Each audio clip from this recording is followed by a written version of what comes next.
Bonjour, bienvenue sur Equiliforce. Je suis dans une très belle forêt où pousse de l'ail des ours. Donc je voulais faire un petit zoom avec vous sur cette plante puisque j'avais déjà publié une vidéo à ce sujet et elle avait eu du succès.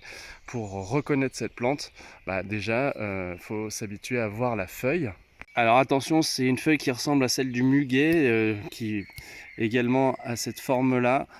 Donc le meilleur moyen de s'assurer que c'est bien de l'ail des ours, c'est de sentir. Et là, vous allez vous rendre compte que ça sent super fort l'ail. Et à ce moment-là, ça veut dire que on est bon. Il faut faire quand même bien attention à ce qu'on cueille, évidemment. Donc on voit qu'elle a cette forme de lance. C'est une feuille voilà, bien souple. Et vraiment, je vous la fais sentir, vous voyez, ça sent vraiment l'ail des ours.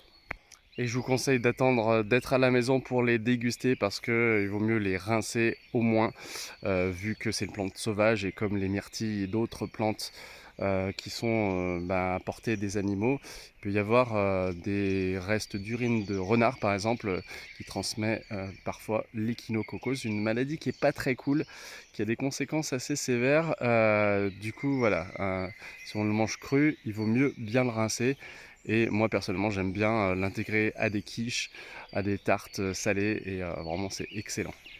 Quant au milieu préconisé pour trouver de l'ail des ours, eh bien en forêt, dans le milieu humide, près d'un cours d'eau, c'est souvent le cas. Et je vous remercie d'avoir regardé cette vidéo. Merci d'être là sur Equiliforce et à bientôt.